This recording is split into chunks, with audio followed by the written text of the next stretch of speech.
Hi, this is Dr. Jim Ave in your 771 Kinesiology, 771 Research Methods in Kinesiology. This uh, lecture will go over the signature assignment for your class, which is our research paper assignment. I'll also go over the research paper presentation and facilitation assignment and your research paper presentation threaded discussion assignment. Your signature assignments are the main assignment in all our courses in a grad program that are designed to test or assess your ability to meeting a program's student learning outcomes for this grad program. Okay, so what you're going to do, you're going to actually do that in week one, is you're going to pick a topic that you are very interested in, something that you want to learn more about. It also has to be a topic that has been pretty well researched in the past, because I expect that you should be able to find at least 10 references from peer-reviewed journal articles or primary sources. That means that there have been 10 different original research studies done on that particular topic area. Again, in week one, I talk about how to conduct a literature review, and I address how you can find all of these journal articles. All right, so you're going to pick that topic in Moodle in the first week in the forum.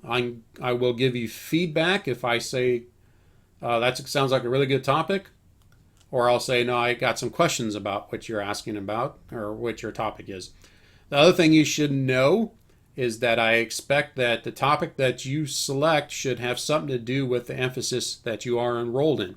If you're an athletic trainer, the topic should have something to do with athletic training. If you're in a PE emphasis, you should pick a topic in either PE teaching, curriculum development, or something to do with PE. If you're a coach within the PE emphasis, you have to do something in the line of PE, coaching, strength and conditioning if you're a strength and conditioning. So it has to be related to the emphasis that you're enrolled in. Same with sport administration. Your topic has to be a sport administration topic. And if it's not, I'll ask in the forum, how does this relate to your emphasis? All right. So you pick a topic, I give you the thumbs up. If you need to change your topic a little bit down the road, you just need to also let me know that so I can help you and guide you with that.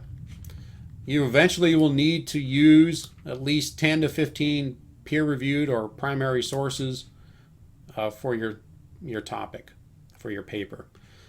Then you'll develop a study based on the findings from all these particular previous studies.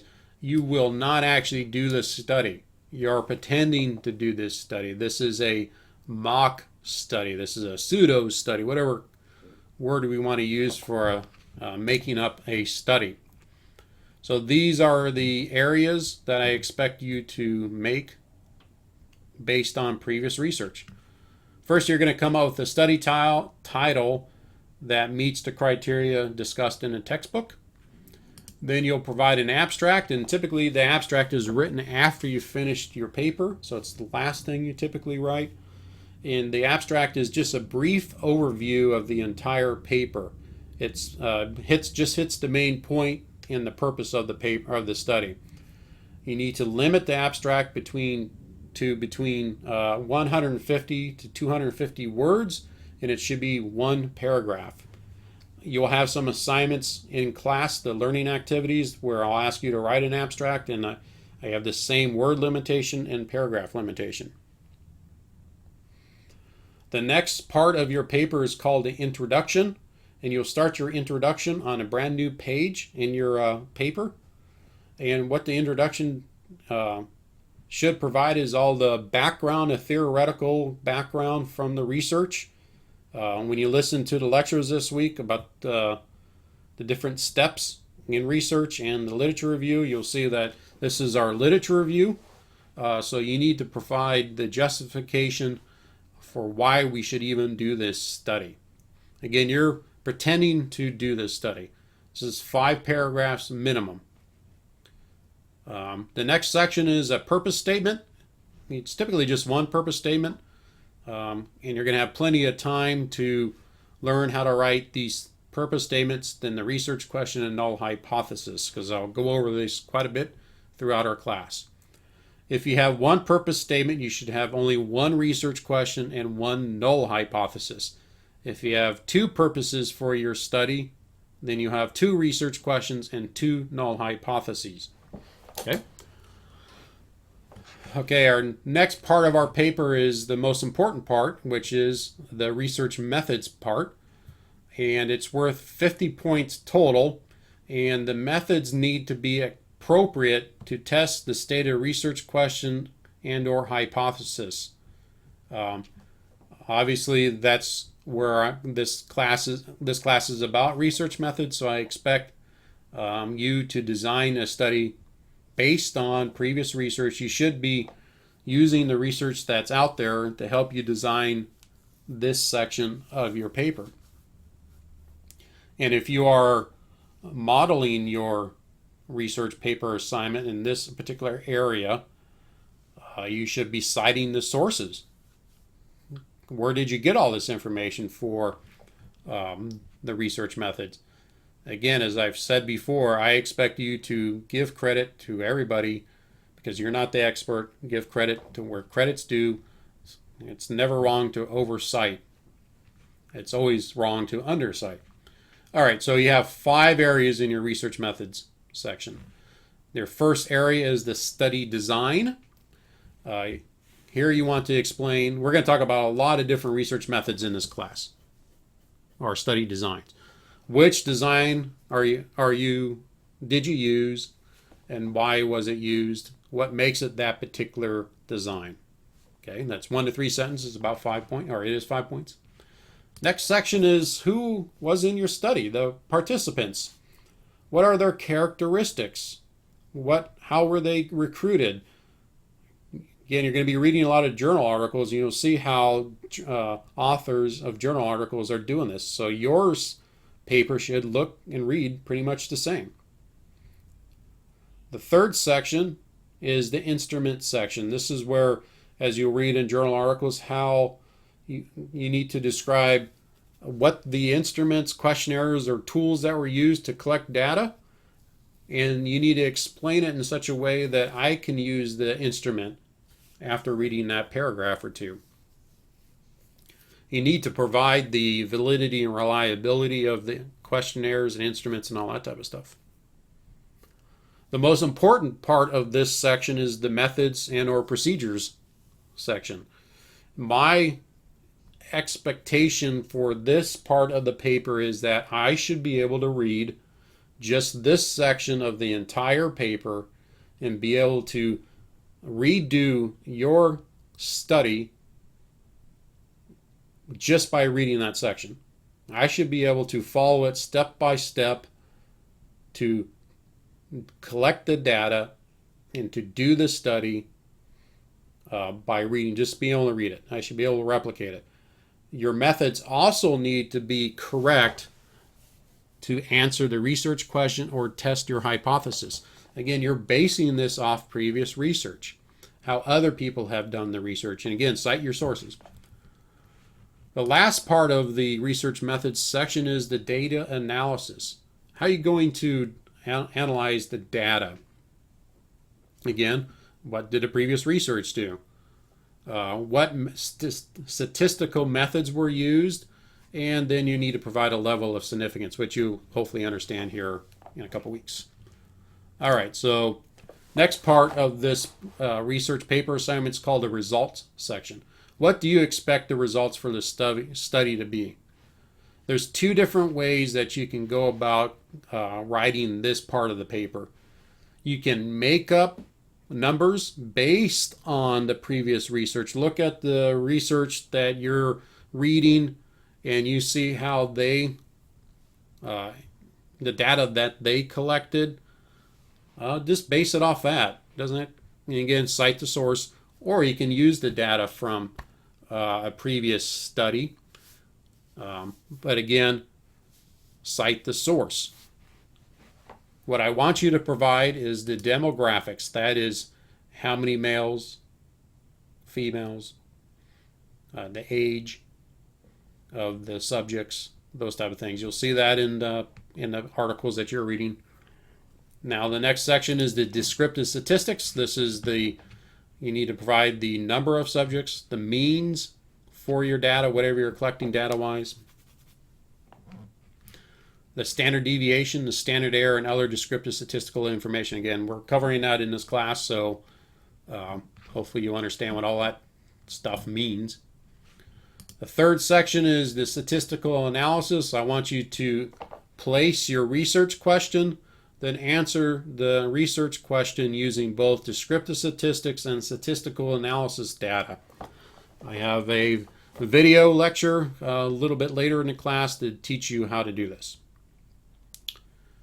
Provide tables for the descriptive statistics and a statistical analysis, or all three sections above as needed. Put them in the appendices. And again, watch the discussion podcast that I have, or lecture I have in week 5 to help you. While I'm thinking about that, there are examples of completed research paper assignments in the course documents. I have placed some of the better examples there for you to follow along. There are some differences between those papers and what I expected from those classes and students to what I expect from you in this class. Not a lot, there's a couple differences. So, all right, our last section of our paper is the discussion section, worth 45 total points. And you're going to provide the following parts of this. So conclusions.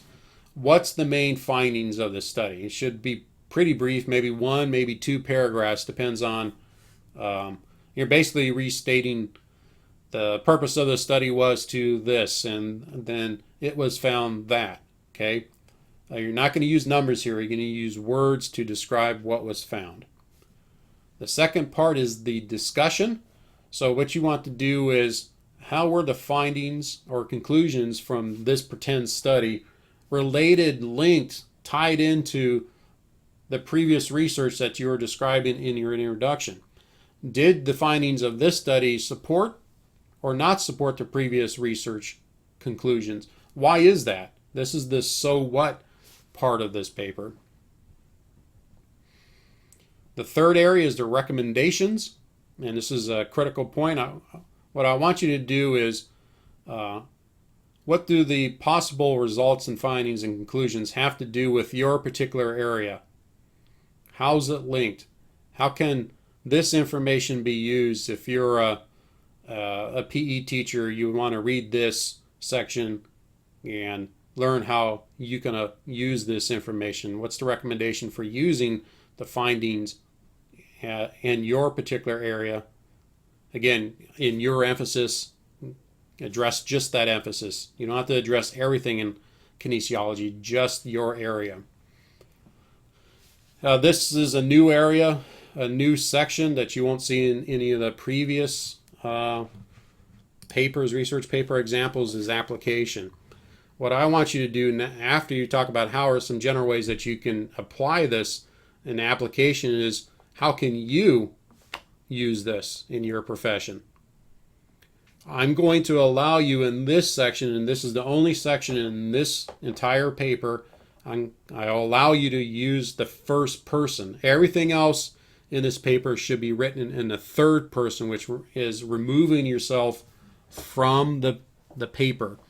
But in this section, application section, I want you to talk about how you can use the findings or the materials from this assignment in your work.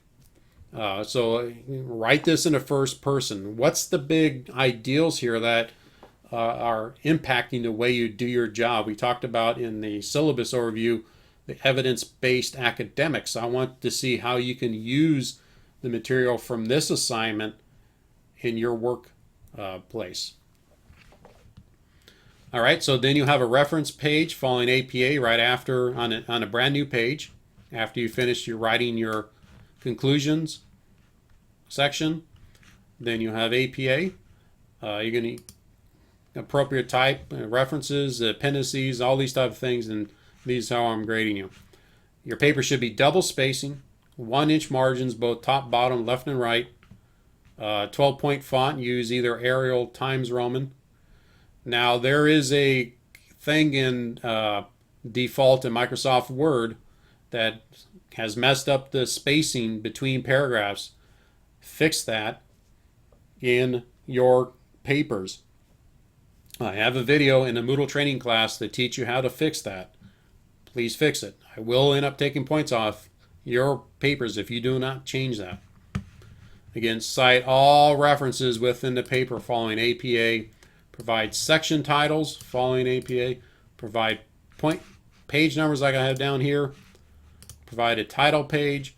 Write in the past tense, because I'm pretend that the study is over. Use third person for everything except the application section. Okay, that's in first person. All right, so you write your paper, which is due at the end of week 7, beginning of week 8. You're also going to develop a research paper presentation. You'll develop an audio PowerPoint or Keynote, which is Mac's version of PowerPoint, which is what I use for my presentations. And you'll turn that into a QuickTime video presentation to highlight your pretend study, your research study. Your presentation should be a minimum of 5 minutes, but no longer than 15 minutes. Your files have to be less than 100 megabytes because that's the Moodle limitation. If you're using PowerPoint, make sure that you save PowerPoint as the PPTX version of PowerPoint, because the PPT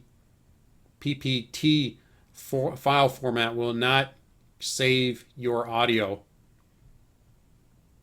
Okay, so then you're going to attach your presentation in a form, and then you're going to post your abstract that you wrote for your paper in the forum message box.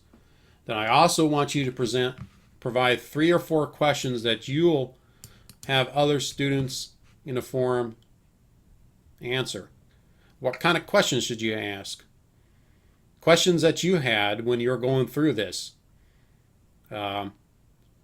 Make sure that they're what is called a open-ended question. An open-ended question does not have only a yes or no answer or only one correct answer. We want open-ended, what allows people to have a discussion in the forum. And then students will read, this is the second part here, research paper presentation. Each student will listen to 2 other students' research paper presentation and then answer your 3 or 4 questions with 1 page 3 fully developed paragraphs. Then your responsibility or in a facilitation is that you need to read the responses to your questions and respond back to them, because we're trying to get a threaded discussion. Like if we're in a classroom discussion, we will have a threaded discussion going back and forth. Okay, so it's your responsibility too, when you post to those 2 other students, to go back and see when students have answered your questions or answered after you responded. So we're going back and forth for a couple days with this. If you have any questions, which I'm sure you will, about the research paper assignment and the other 2 assignments linked in with it, please ask. Post the questions in the Q&A forum. Ask questions. I'm here to help you with this. I know this is difficult, but I am here to help you. Use the former papers or the examples that I have in class to help you. And that's it. I'm going to look forward to working with you through this class, and look forward to reading your papers down the road.